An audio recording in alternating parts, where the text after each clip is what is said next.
Jika saya ingin menjadi nasabah baru di bank mini ini, saya mau nanya apa sih keuntungan menjadi nasabah di bank mini ini? Keuntungan menjadi nasabah di bank mini ini, yang pertama itu kita terlatih untuk menjadi disiplin dalam penggunaan uang. Nah, keuntungan yang kedua itu kita mempunyai dana simpanan yang nantinya akan berguna ketika kita sedang dalam situasi darurat. Oh, menarik banget keuntungannya. Bagaimana sih caranya saya menjadi nasabah di bank mini ini? Nah, nasabah baru itu diwajibkan untuk membeli buku tabungan. Nah, setelah membeli buku tabungan, nanti nasabah baru akan ditimbangkan diri untuk mengisi formulir data pribadi. Setelah nasabah baru mengisi formulir tersebut, nasabah diwajibkan untuk menyetor sebagai saldo awal tabungan. Oh ya udah Kak, saya mau daftar dong di bank ini. Boleh? Boleh saya minta data pribadinya? Boleh. Atas nama siapa? Azani Fiano Sumara, Kelas berapa? 10 PSKT. Untuk tanggal lahirnya? 24 November 2008.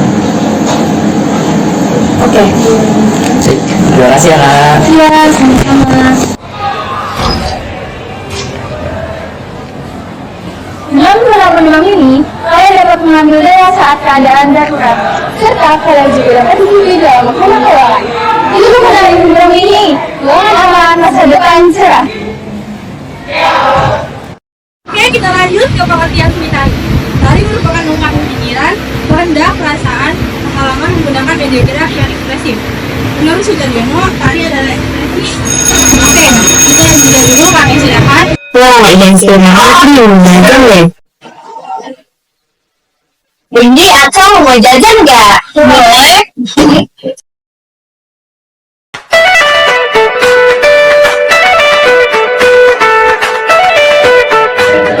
Tapi kalian tahu BC di mana nggak? Ya, aku nggak tahu deh. Coba itu tanya. Oh, BC dari mana?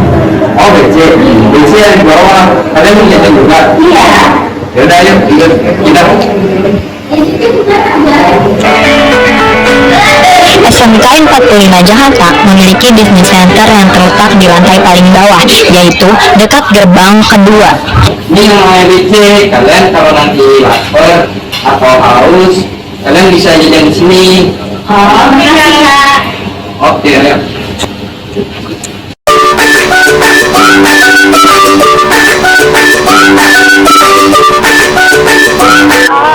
Bisnis center menjual makanan dan minuman yang sehat-sehat dan pastinya harganya juga ramah di kantong. Selain itu, bisnis center ini juga menjual bahan-bahan lainnya seperti tisu dan lain-lain.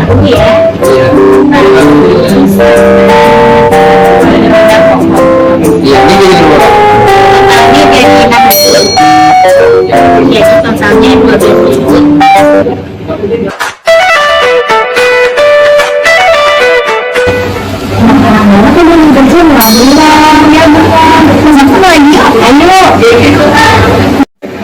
Gue mau jajan. Ke BC aja.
dan terus juga ada pemilihan jurusan. Ternyata ada teknik informatika. Dari teknik informatika saya pilih lah. Kenapa saya pilih? Saya mau menghindari ini matematika. Ya. Suatu hal pernah saya jalani. Ternyata teknik informatika itu ya matematikanya luar biasa. Ada matematikanya. Banyak sekali matematikanya. Ada kalkulus 1, kalkulus dasar, kalkulus 1, 2 sampai kalkulus lanjut. Semuanya itu. Kalkulus. Saya bilang ini salah milih jurusan nih saya. Iya banyak banget saya bilang. Padahal waktu itu ya mau ngambil komputer, barangkali belajarnya cuma komputer aja. Kirain programming gitu. Iya, Taunya ternyata matematikanya itu super luar biasa. Lebih banyak banget. Algoritma semuanya saya bilang. Ini belajar semua ini saya bilang. Ya intinya soal 1 baris jawaban bisa 2 folio. Seperti itu. Ampun saya bilang. Dikasih open book ya sama aja. Ya open book seperti itu gimana ya kan. Kayak gitu ya. Dari awal dari situ dan terus juga saya pertama pun nggak langsung ngajar saya cuma jaga stand untuk kalau sekarang namanya PPDB penerimaan siswa baru ya. Iya kayak gitu. Saya jaga. Nah ternyata pada saat sudah selesai saya ditawarin untuk ngajar. Iya dan awalnya pun karena memang guru IT-nya itu sudah ada ya.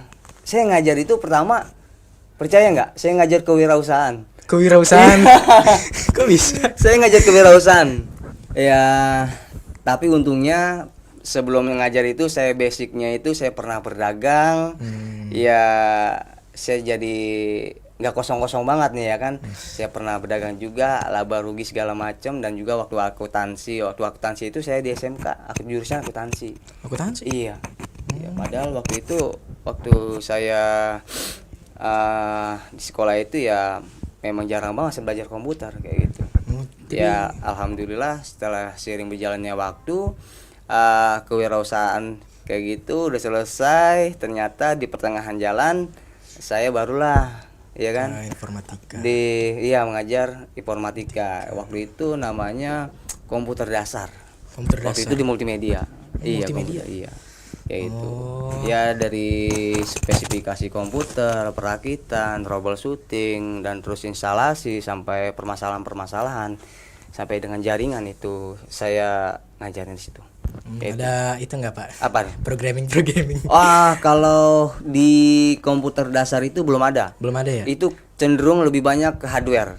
Karena memang saya sukanya itu lebih cenderungnya ke hardware. Saya suka hardware itu. Sukanya hardware. Iya dari kecil itu pun dan saya baru menyadari.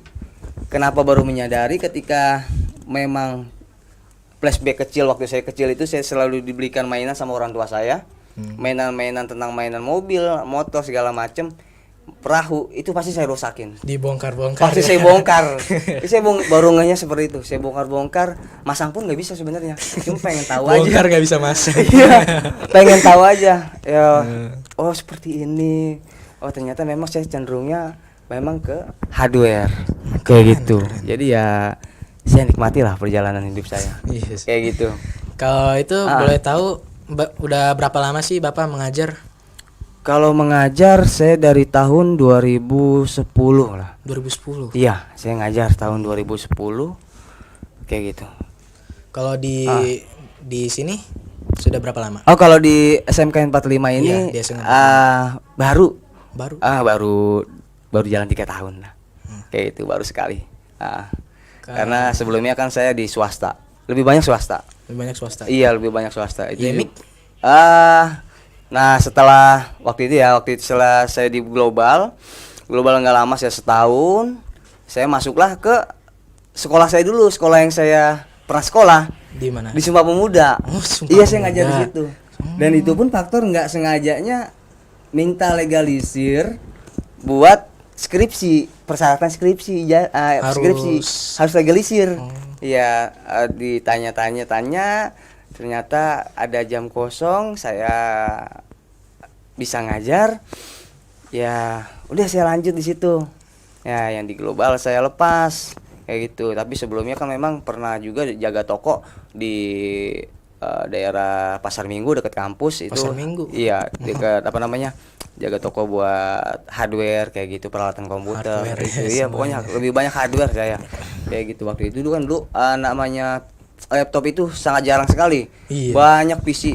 PC pasti. PC Ngerakit udah pasti. Pokoknya PC yang monitor gede-gede tuh, monitor konde kalau saya nyebutnya anak IT itu bilang monitor konde yang gede-gede kayak gitu ya kan. Habis itu yang tabung kayak gitu. Itu semua aja jangan. Dan terus juga saya di EMIC, saya pernah Di EMIC? Iya, di EMIC. Saya sekolah di EMIC. Iya, tahun berapa kamu? SMP-nya ya? Iya, SMP-nya EMIC. Di EMIC itu lumayan lama saya. Oh.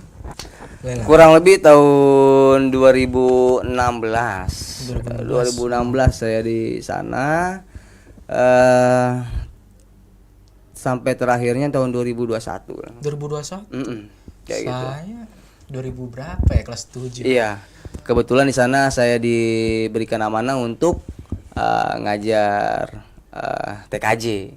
Iya. Oh iya, TKJ. Iya, TKJ seperti itu. Karena memang saya lebih cenderung ke yang tadi saya bilang hardware. Jadi ya TKJ, ayo saya bilang kayak gitu.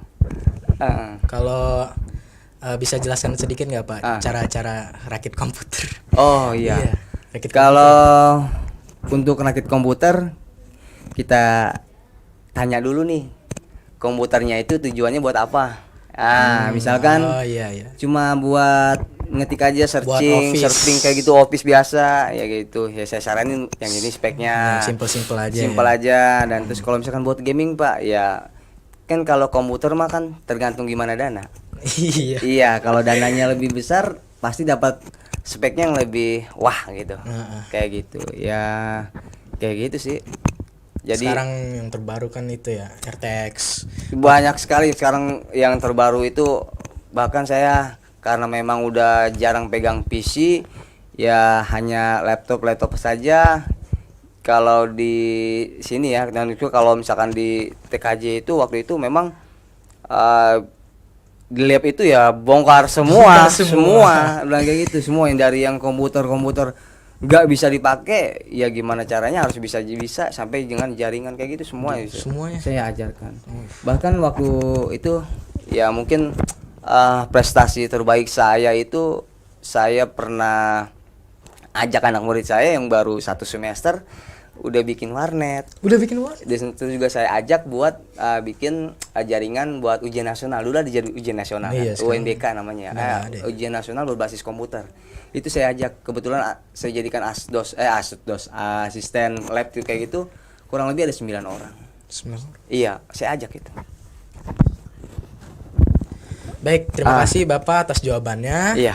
Bapak boleh istirahat dulu. Oke, siap. Karena kita akan ada jeda sebentar. Jangan kemana-mana, tetap di Podcast.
kehidupannya tak tergantikan.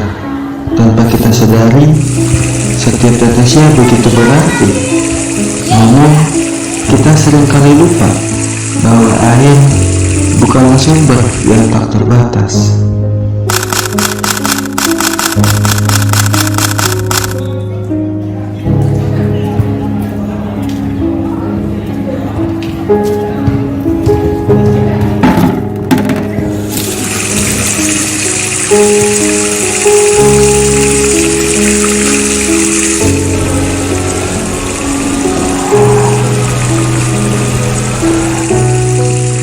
Saat kita membiarkan air terbuang percuma, kita kehilangan lebih dari sekedar tetesan. Kita kehilangan masa depan. Dengan hemat air hari ini, kita menjaga bumi tetap hijau dan lestari untuk generasi mendatang. Ayo, kita sama-sama menghemat air demi masa depan. Wah, ada berita baru apa nih? Sebar ke grup kelas, kayaknya seru nih. Biar teman-teman pada tahu, pasti bakal viral nih.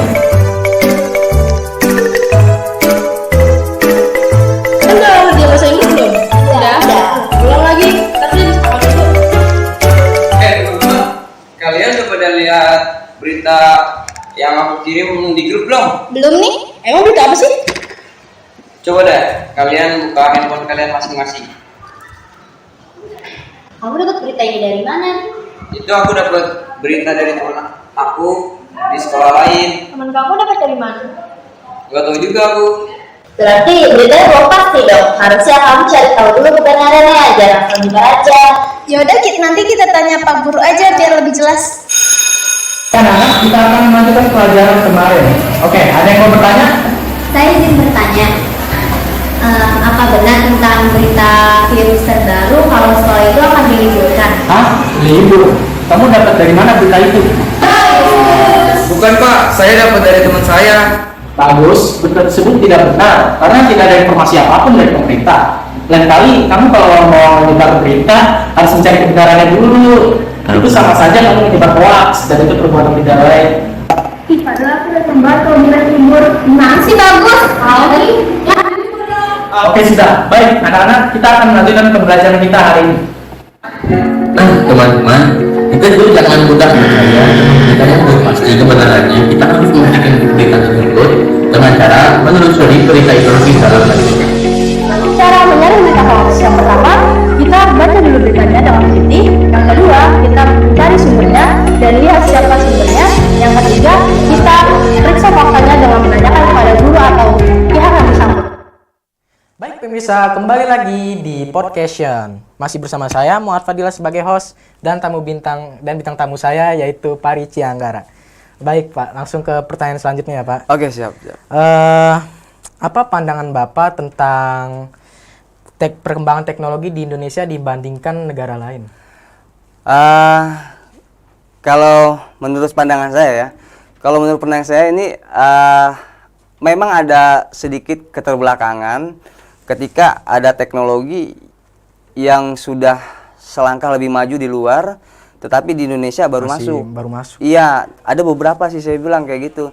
Tapi kalau misalkan di SDM-nya Indonesia itu saya bilang super wah, saya bilang masih bisa banget, maksudnya mampu bersaing dengan negara-negara tetangga contohnya ya kan. Terlebih yang kasus banyak yang cracker kayak gitu. Wah, saya tertarik sekali tuh seperti itu. Kenapa cracker Indonesia itu bikin saya gimana ya? Wah, coba dulu ini bisa nih ya kan. Semangat banget nih pasti nih. Kayak gitu. Ya, pokoknya banyak potensi orang Indonesia memang belum up lah kayak gitu sebenarnya, tapi kalau dicari tuh pasti ada. Apalagi yang kemarin tuh yang siswa SMP ya, sekarang kan udah SMP. Nah, itu kayak gitu yang di Tangerang itu yang situs NASA. Situs NASA di hack. Iya, di terus. Ya kan udah banyak di itu. Wah, mantap saya bilang nih. Wah, saya bilang andai saja waktu itu saya terusin, saya bilang kayak gitu. Karena enggak lah, saya bilang kayak gitu. Udah, kayak pernah itu nggak nge-hack apa gitu? Kalau saya sih cenderungnya nggak nge-hack, cuman keperluan waktu itu, keperluan, dan itu pun saya diminta diajarin teman. Ya saya itu kalau virus pernah. Iya, kalau virus itu pernah. Nah, kalau virus itu ya memang saya belajarnya otodidak, dan berawalnya memang dari iseng itu karena waktu dulu kan saya itu ya memang jam kosong itu banyak, waktunya banyak kosong ya kan, saya gimana sih caranya ya, kok ini bisa begini, ini kok bisa begitu, ya senang itu kayak gitu. Jadi saya coba, ternyata alhamdulillah berhasil. Virusnya dan itu kayak gimana, Pak? Kalau itu yang pertama saya nyerang sistemnya dulu, saya matiin. Yang pertama saya serang sistemnya dulu, saya matiin. Biasanya kalau itu adanya kan di Windows, tapi kalau saya coba di virus ketika ini maksudnya kayak semacam bom waktu lah. Ini aktifnya nanti kayak gitu. Iya, makanya saya suka banget kayak gitu. Iseng sih, awalnya iseng kayak gitu ya. Jadi sistemnya hancur nggak, Pak? Sistemnya pasti hancur. Pasti nggak bisa dihilangin, dan datanya pun itu yang kedua, target saya datanya hilang semua. Udah pasti nggak bisa ya itu. Nggak bisa direcovery. Iya, recovery bisa. Recovery bisa, tapi yang namanya sistem sulitnya itu biasanya nggak semua 100% itu balik datanya pasti. Ya beberapa ya teman udah pernah saya cobain gitu, maksudnya saya iseng dikasih, ini ada antivirus baru, saya kata gitu. Antivirus baru. Ternyata virus baru. Kayak gitu sih. Nah, Bapak pernah nggak sih pakai OS lain selain Windows? Untuk keperluan OS lain itu biasanya saya pakai Linux. Iya. Oh, bisa ya dipakai kehidupan sehari-hari ya? Ya, biasanya sih untuk media pembelajaran. Kalau di TKJ itu anak-anak itu ketika bikin jaringan, server segala macam itu pakainya OS Linux kayak gitu. Baik, Pak. Terima kasih atas jawabannya ya, Pak. Ya. Kita bakal break dulu sebentar. Oke, siap. Oke, kita akan jeda sebentar. Jadi jangan kemana-mana, tetap di Podcast.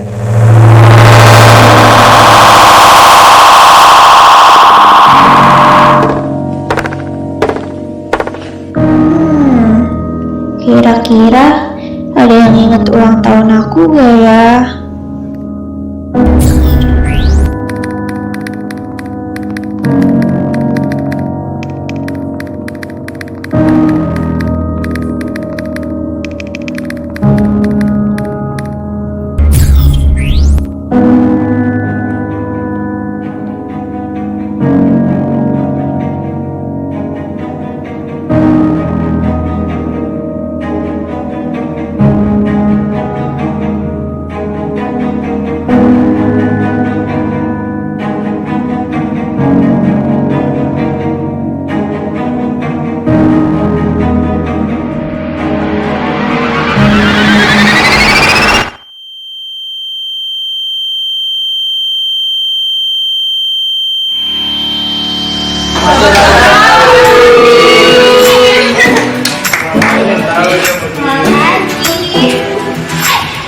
Jangan sedih lagi ya, karena hadiah-hadiah bagus membuat hidup semakin berwarna.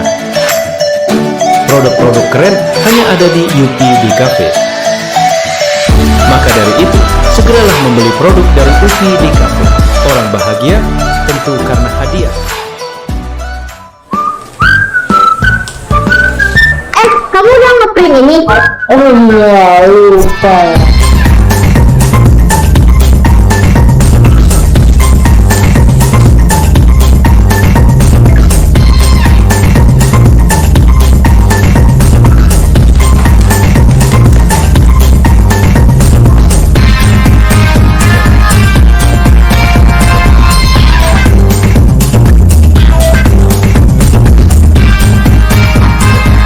ngapain?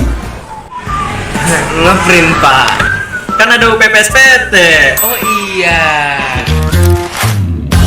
SMK Negeri 45 Jakarta terdapat UPPSPT yang melayani jasa media. UP yang dikelola oleh jurusan PSPT melayani jasa scanning dan ngeprint kertas berbagai ukuran. Selain itu, UPPSPT juga melayani pencetakan seperti banner, kalender, pin, brosur, dan juga kaos. Tidak hanya itu, UPPSPT juga melayani jasa pemotretan dan pembuatan video yang sudah termasuk pengeditannya. UPPSPT Printing, Scanning, Production, and Technology.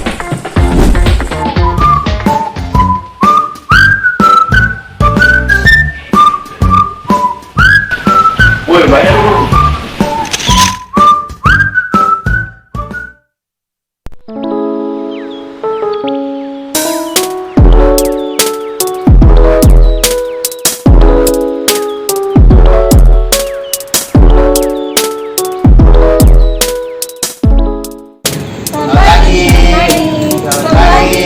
Apaan sih, asik banget.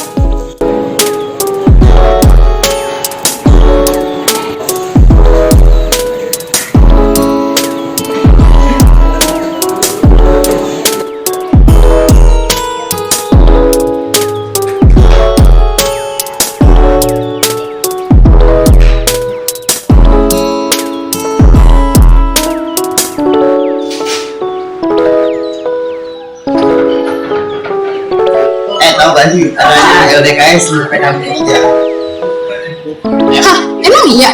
Bukannya katanya jimat kamu lagi? Iya katanya juga tinggi nih.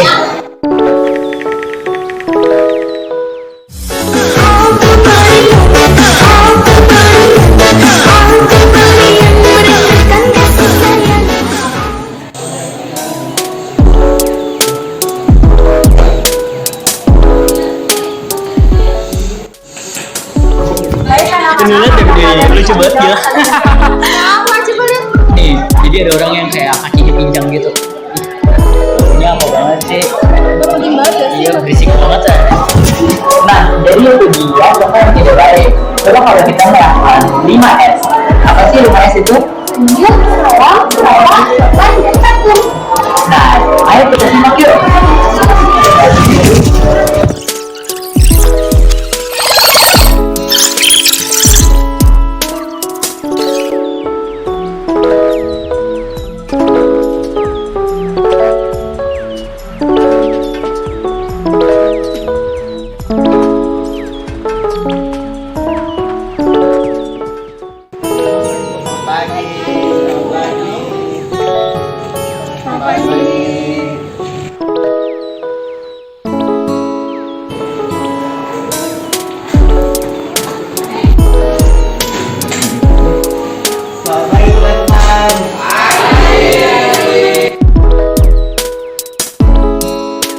Assalamualaikum.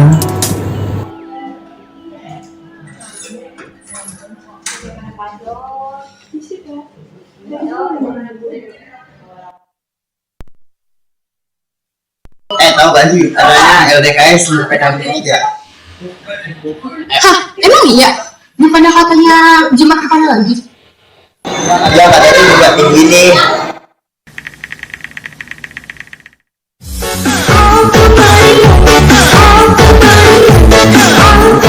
Oh, jadi LDKS ya? Iya. Iya, sekarang.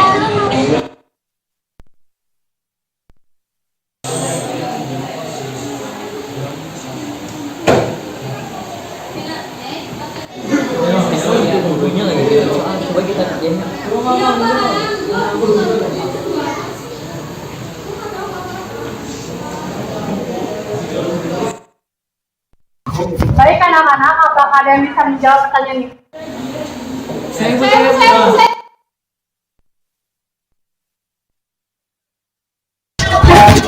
apa yang harus kita lakukan saat jadi perawat dan melakukan 5S? Nah,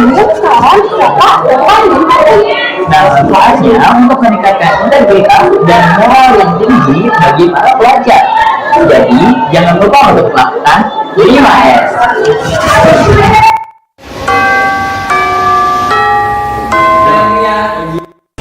Duh, pulpen saya habis lagi. Raka, kamu ada pulpen lagi nggak? Ya, saya punya pulpen. Faras, kamu ada pulpen nggak? Ya, saya juga nggak punya. Duh, gimana ya? Catatan saya masih banyak, pulpen saya habis lagi. Ngapain jauh-jauh ke mata kopian?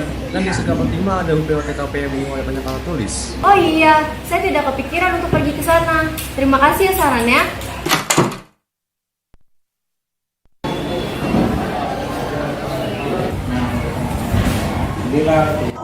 Ajay, lagi beli apa? Saya mau beli buku di sini, kalau kamu? Oh iya, kebetulan pulpen saya habis, jadi saya ke gerai OTKP deh. Kak, aku mau beli pulpen dong, satu. Satu aja? Iya. Ini berapa harganya? Yang standar ya? Standar 3.000 dari. Oh iya, ini uangnya ya, Kak.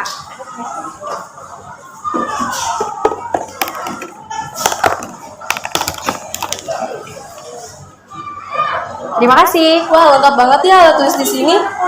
Ya, kalau ada apa-apa sama alat tulis kita nggak perlu jauh-jauh ke fotokopi. Nah, lengkapkan alat tulis di unit produksi OTKP ini. Nah, untuk teman-teman semua, jika kalian memerlukan atau membutuhkan alat tulis dan sejenisnya, kalian bisa datang ke unit produksi OTKP. Karena di sana persediaan dan alat-alatnya lumayan lengkap. Dan kalian nggak harus lelah untuk ke fotokopian. Betul. Ayo semuanya, belilah alat tulis di unit produksi OTKP ini. Alat tulis lengkap, tulisan makin cakep. Baik pemirsa, kembali lagi di Podcast. Masih bersama saya Muhammad Fadila sebagai host. Baik Bapak, kita akan melanjutkan topik pembicaraan kita yang tadi. Oke, baik. Silakan lanjutkan. Oke. Lanjutin tadi yang tanyaan dengan operating system. Kalau selain dari Windows ya saya pakai kadang-kadang Linux ya. Linuxnya pun yang Ubuntu. Iya, ya itu untuk media pembelajaran. Emang seperti ya. Ada berapa jenis? Oh, banyak. Kalau Linux itu banyak karena dia pengembangan kamu sendiri. Ketika kamu memang apa namanya ya? Open source. Dia juga open source juga, dan juga dia ketika kamu senang Linux, kamu upgrade, kamu ngedit, kamu maunya kayak gini ya, nama kamu jadi Fadil Linux kayak gitu. Boleh. Bisa bikin sendiri. Boleh itu bebas dan itu pun ya sesuai dengan keinginan kamu, kayak mau di mana sistemnya kayak gitu. Kecuali kalau Windows kan ya adanya A ya toh kita A, dan dia pun kan memang berbayar. Tapi kalau Linux ya dia memang gratis, pengembangannya sendiri ya bebas ya, apapun boleh pakai kayak gitu. Iya seperti itu. Ya biasanya buat media pembelajaran kayak di TKJ. Kalau di sini sih memang saya lihat di situ belum ada, materi nggak ada. Kayak gitu ya udah. Oke, baik Pak. Kita akan ke pertanyaan selanjutnya. Oke. Menurut Bapak apa sih itu pengertian siklus hidup teknologi? Kalau bicara tentang siklus, berarti kehidupan ada mati, hidup, dan mati lagi. Yang pertama dari siklus kehidupan, siklus teknologi itu yang dari penelitian, pengembangan, kemajuan, pasti ada penurunan kembali. Nah, seperti itu. Kalau yang saya bilang, saya lihat sekarang siklus memang seperti itu, dan kalau siklusnya itu pengembangan dan ketertarikan itu tergantung dari peminat. Ya peminat yang memang ya semua pengguna lah kayak gitu. Ya tergantung sampai di mana minatnya ya pasti dikembangkan lagi. Kecuali memang sudah nggak ada minatnya ya memang langsung di-cut. Ya seperti apa ya? Ya salah satu brand handphone yaitu dulu terkenal banget, iya nggak nyebut merek. Terus sekarang kan dulu kan booming banget ya kan, sekarang ya nggak bisa ya kan, karena sudah OS-nya jadi Android. Iya, OS-nya sekarang udah Android semua. Nah dulu juga sempet tuh sering oprek juga tuh OS-nya brand tersebut itu. itu memang sangat mudah. Dari A sampai Z itu alhamdulillah saya punya OS-nya. Karena terbilang cukup mudah. Karena cukup mudah itu kita hanya menggunakan firmware sama akses internet, beres. Udah gitu. Langsung dapat duit. Itu kalau bicara uang ya. Kita install sekali satu paling murah 50-100 beres kayak gitu. Kalau dulu itu seru dah kalau dulu kayak gitu. Kita langsung ke pertanyaan selanjutnya. Pengaruh siklus teknologi itu dalam kehidupan sehari-hari itu apa, Pak? Pengaruhnya? Yang kalau untuk pribadi saya pengaruhnya sangat bagus, positif dan banyak manfaat ya. Terutama dalam pekerjaan saya ya, ketika memang dibutuhkan aplikasi baru, teknologi yang baru, itu sangat membantu. Ya kan, sangat membantu dalam pekerjaan saya sehari-hari ya. Contohnya ketika misalkan memang membuat tugas ya kan, atau ya kalau kamu sendiri ya biasanya kan menggunakan alat bantu untuk misalkan cari jawaban atau gimana kayak gitu ya kan, biasanya anak-anak itu maunya yang instan nih ya kan. Iya. Kalau kebanyakan memang seperti itu. Iya. Nih ke pertanyaan selanjutnya nih, Pak. Iya. Kalau saya dengar kan AI kan makin besar nih. Itu akan menggantikan pekerjaan programmer nggak sih atau menghilangkan pekerjaan? Programmer dan AI itu saling berkaitan. Ketika adanya AI, itu programmer nggak bakal tergantikan. Nggak bakal ya? Iya, kalau saya bilang nggak bakal tergantikan. Bahkan si programmer ini menarik atau dapat menjadikan rekan buat membantu pekerjaannya si programmer ini. Pastilah itu, pasti sangat membantu. Ya gimana ya, kalau rekan kerja itu kan ya saling membantu, saling berkolaborasi ya kan. Kalau saya bilang nggak bakal tergantikan karena ketika seorang programmer disandingkan dengan digantikan oleh AI itu nggak bisa saya bilang. Karena AI juga masih belum perfect ya. Belum. Dia kan tergantung dari instruksi. Iya. Ya memang programmer tergantung dari instruksi, tapi kan kita programmer itu lebih luas lah. Ya lebih bicara ke hati lah kayak gitu. Kalau komputer, kalau AI, kalau udah A ya A, dia nggak mau. Dia B instruksinya, dia nggak mau berbelok kayak gitu. Ya kalau yang programmer ini, kayak gini nggak bisa, harusnya kayak gini. Mungkin kayak gini loh, kayak gitu. Saya pribadi sih nggak akan tergantikan kalau gitu. Makanya, tapi bahkan mungkin jadi rekan atau berkolaborasi, saling membantu itu mungkin. Justru gitu. Programmer itu malah yang ngembangin AI ya. Iya, jadi wah sangat maju sekali kalau saya bilang ya, terbantulah karena adanya AI juga. Udah semakin maju, saya bilang kayak gitu. Oke. Kita ada pertanyaan terakhir nih. Iya. Bapak itu kalau boleh tahu udah berapa lama sih belajar tentang komputer, teknologi gitu, hardware? Sudah berapa lama? Kalau hardware ini dari saya kuliah semester 5, saya baru fokus ke hardware. Karena kata teman saya, mau di IT fokusin, mau kemana? Ke software atau ke hardware? Atau ke jaringan, fokusin, pilih ya ke software apa kayak gitu. Dan terus kalau ke hardware yang mana, ya fokus saya ke hardware dari SMK dari 4 kuliah gitu. Baik pemirsa, terima kasih telah mendengarkan episode ini. Semoga podcast ini bermanfaat. Sampai jumpa di next episode. Terima kasih Bapak. Terima kasih Pak Dil.